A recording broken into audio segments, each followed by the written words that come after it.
नमस्कार दोस्तों।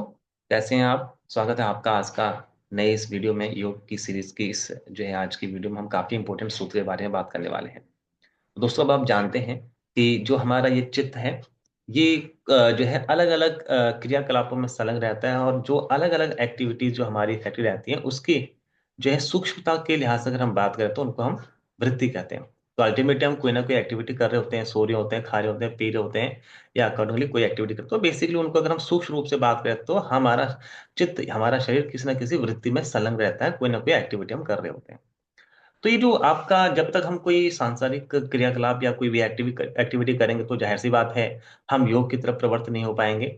और योग की तरफ जो है जाने के लिए आपको जो है एक जगह एकांत में निश्चल भाव से जो है दीर्घ काल तक या लंबे टाइम तक जो है शांत अवस्था में बैठना होता है। और फिर उसके अकॉर्डिंगली चिंतन-मंथन आप करते हैं। तो इसका मतलब ये हुआ कि आपका जो चित्त है वो एक एकाग्र होना चाहिए। तो ये जो 5 तरह की वृत्तियाँ हमने जो बात की थी, इन वृत्तियों को जो है हमें रोकना होता है। तो ये जो चित्त की अलग-अलग 5 वृत्तियाँ हैं, उनको हमें जो है रोकना होता है। तो अगला जो सूत्र है, यही हमें बता रहा है कि अगर आप योग की तरफ प्रवृत्त होना चाहते हैं, आप जो है एकांत में एक लंबे समय तक निश्चल भाव से अगर आप रहना चाहते हैं, योग की तरफ प्रवृत्त होना चाहते हैं, तो आपको अभ्यास और वैराग्य का सहारा लेना पड़ेगा। तो सूत्र 12 हमको ये बता रहा है कि ये जो चित्त की विभिन्न वृत्तियाँ होती हैं, इनको रोकने के 2 इम्पोर्टेंट जो है आपके साधन हैं। एक है आपका अभ्यास और दूसरा है आपका वैराग्य। तो अभ्यास वैराग्याभ्याम तन्निरोधः। तो अभ्यास और वैराग्य से चित्त की वृत्तियों का जो है निषेध या निरोध या जो है निरुद्ध होता है। तो ज़ाहिर-सी बात है, हमें तो योग की परम अवस्था तक आने के लिए एकाग्रता पूर्वक एक लंबे समय तक बैठना है। यानी कि ज़ाहिर-सी बात है, हमें बाहरी सांसारिक कार्य क्रियाकलापों को जो है त्यागना है, यानी कि हमें जो चित्त की वृत्तियाँ हैं उनको शांत करना है, उनको रोकना है। तो चित्त की वृत्तियों को रोकने के 2 मुख्य साधन हैं, जिसमें से एक आपका अभ्यास है और दूसरा आपका वैराग्य।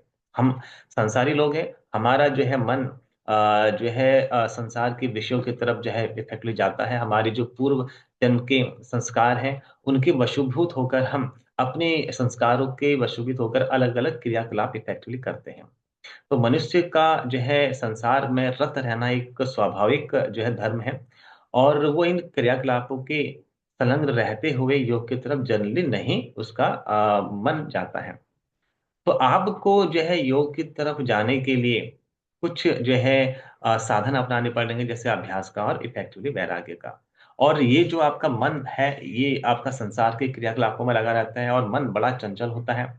तो ये मन जो है बड़ा ही चंचल होने के कारण आप किसी एक जो है काम के ऊपर इसको जो है लगातार लगाए रखने में आपको थोड़ा-सा, यानी कि आम आदमी को दिक्कत होती है। और गीता में भी अगर आप देखेंगे, तो गीता में भी जब अर्जुन का मन विचलित हो रहा था, चंचल हो रहा था, तो फिर उन्होंने श्री कृष्ण ने पूछा कि भई मेरा मन जो है विचलित हो रहा है, चंचल हो रहा है। तो उसमें गीता में भी भगवान श्री कृष्ण ने अर्जुन को जो है अभ्यास और वैराग्य के ज़रिए अपने चित्त को स्थिर करने का जो है इफेक्टिव उपाय बताया था। तो दोस्तों, आप समझ सकते हैं कि ये सूत्र 12, जिसमें कि आपका चित्त की वृत्तियों को रोकने का जो उपाय अभ्यास और वैराग्य बताया है, ये कितना इम्पोर्टेंट है। तो दोस्तों, यहाँ पर अब हम ये जान गए हैं कि चित्त की विभिन्न वृत्तियों को रोकने के 2 मुख्य उपाय हैं, एक आपका अभ्यास और एक आपका वैराग्य। अगले सूत्र की अगर हम बात करें, तो अगला सूत्र जो है आपको अभ्यास के बारे में बताएगा कि जो आपका ये अभ्यास है वो इफेक्टिवली कैसा और कितना रहना चाहिए। तो दोस्तों, अगर हम बात करें अभ्यास का मतलब क्या है? इफेक्टिवली अभ्यास का मतलब है कि आप जो चित्त की शांत अवस्था है, उसकी तरफ आप जा रहे हैं। तो जब आप चित्त की शांत अवस्था, चित्त का जो जो है शांत अवस्था में बहना या बहते रहना, या फिर चित्त का एकाग्र होकर जो है होना, उस अवस्था को जो है हम इफेक्टिवली चित्त की अवस्था कहते हैं या फिर भूमि कहते हैं। तो यहाँ पर जो चित्त की स्थिति के विषय में हम प्रयत्न करते हैं, उसका नाम अभ्यास है। तो चित्त की स्थिति का मतलब क्या है? तो चित्त की मूल स्वाभाविक स्थिति है, क्योंकि हम तो जो है बहिर्मुख से अब अंतर्मुख हो रहे हैं। तो जो चित्त की स्वाभाविक अवस्था है, हम उस स्वाभाविक अवस्था की तरफ जा रहे हैं। तो जो चित्त की स्वाभाविक अवस्था है, जो कि शांत अवस्था है, जो कि निरंतर अवस्था है, हम उसको जो है पाना चाहते हैं, तो इस अवस्था को पाने के लिए आपको प्रयत्न करना पड़ेगा। तो जो आपका चित्त की अवस्था या फिर योग की अवस्था को पाने का एक मुख्य साधन है, वो आपका अभ्यास है। तो तत्र स्थितो यत्नो अभ्यास है, चित्त की स्थिति के विषय में प्रयत्न करना अभ्यास है।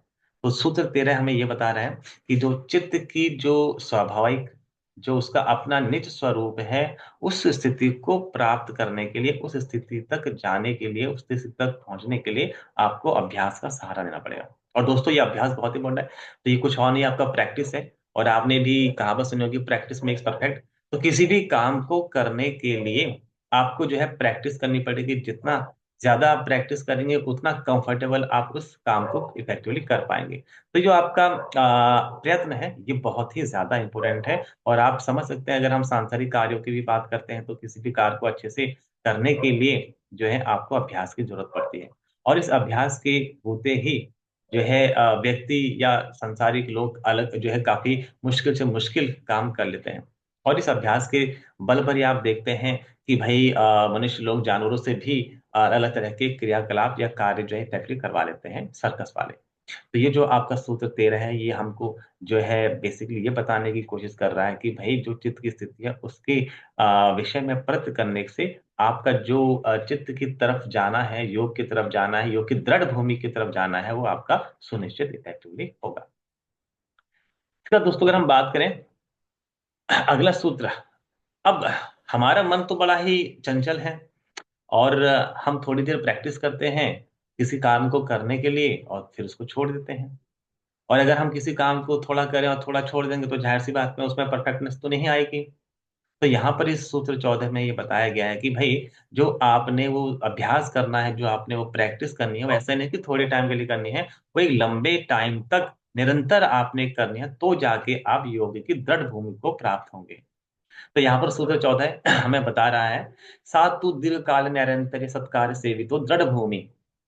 तो वो जो अभ्यास है, दीर्घ काल तक निरंतर आपको जो है व्यवधान रहित, व्यवधान रहित, यहाँ पर व्यवस्था लिखा है बट ये व्यवधान है। तो निरंतर व्यवधान रहित जो है, ठीक ठीक श्रद्धा, यानी कि श्रद्धा के साथ, वीर्य के साथ, यानी कि सामर्थ्य के साथ, भक्ति पूर्वक, तो उसमें आपका डिवोशन होना चाहिए। तो जब आप उस अभ्यास को लंबे समय तक, दीर्घ काल तक निरंतर करते हैं, और श्रद्धा, वीर्य और भक्ति के साथ करते हैं, तो तब जाके आपका वो जो है योग फलित होगा। तब जाके आप योग की जो स्थिति है, जो योग की वास्तविक स्थिति है, जो आपके चित्त की वास्तविक स्थिति है, वहां तक पहुंच पाएंगे।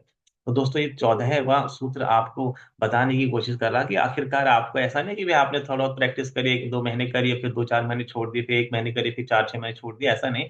आपको एक लंबे समय तक करना है। तो थोड़ा यहाँ पर एक क्वेश्चन भी आ जाता है कि आखिरकार कितने समय तक।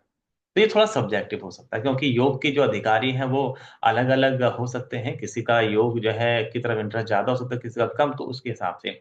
और आप देखेंगे कि अगर आपका इंटरेस्ट स्ट्रांग है और इस जन्म में, तो इस बात की अच्छी गुंजाइश है कि आप पिछले जन्म जन्म में भी इसकी तरफ प्रवृत्त रहे होंगे। तो आपके पिछले संस्कारों के ऊपर भी आपका ये समय निर्भर करेगा इफेक्टिवली। तो जहां पर अगर हम बात समय की करें, आपने पूर्व जन्म में कितने और कैसे आपका इंटरेस्ट रहा था, किस तरह के आपने उसके ऊपर अभ्यास किया, कितने समय किया, तो ये कंटिन्यूटी चलती रहती है। तो अगर आपके पिछले जन्मों के संस्कार कर्म अगर इस जो है तरह के हैं कि जिसमें आप पहले से ही योग के मार्ग में प्रवृत्त थे, तो आपको थोड़ा सा बाकियों के मुकाबले में जल्दी घटित फलित हो सकता है। तो दोस्तों, इस सूत्र 14 हमें बताने की कोशिश कर रहा है कि वो अभ्यास भी जो है दीर्घ काल के लिए तो होना चाहिए, श्रद्धा के साथ, वीर्य के साथ, भक्ति के साथ। अगर आप इस तरीके से करेंगे, तो आपको जो है तकलीफ फलित होगा। तो दोस्तों, हमने आज कुछ इंपॉर्टेंट सूत्रों की बात की है। इफेक्टिवली अब हम जान गए हैं कि जो चित्त है हमारा, हम अलग जो हमारा चित्त है, वो अलग अलग क्रियाकलापों में संलग्न रहता है। तो उसी को हम सूक्ष्म में वृत्ति बोल देते हैं, यानी किसी किसी कार्य में तो हम संलग्न रहेंगे।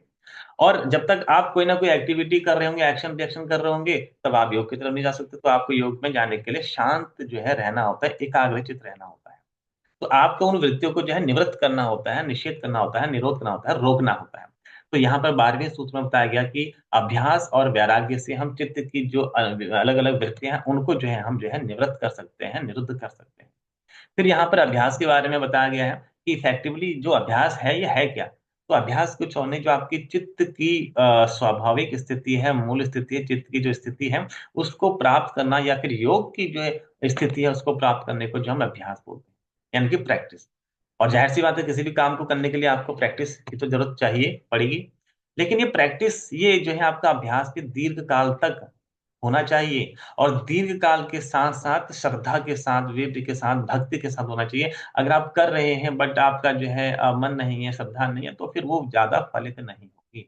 तो आपका अभ्यास दीर्घकाल के लिए होना चाहिए, श्रद्धा, वीर्य, भक्ति पूर्वक है, तो ही आपको ये योग की अवस्था, ये चित्त की अवस्था जो है आपको इफेक्टिव प्राप्त होगी। तो दोस्तों, आज की इस जो है वीडियो में हमने कुछ इंपोर्टेंट सूत्रों पे चर्चा करी और आगे के कुछ और सूत्रों में फर्दर और हम इम्पोर्टेंट चर्चा करें। तो आज की वीडियो में इतना ही, मिलते हैं अगली वीडियो में। Till then take care, bye.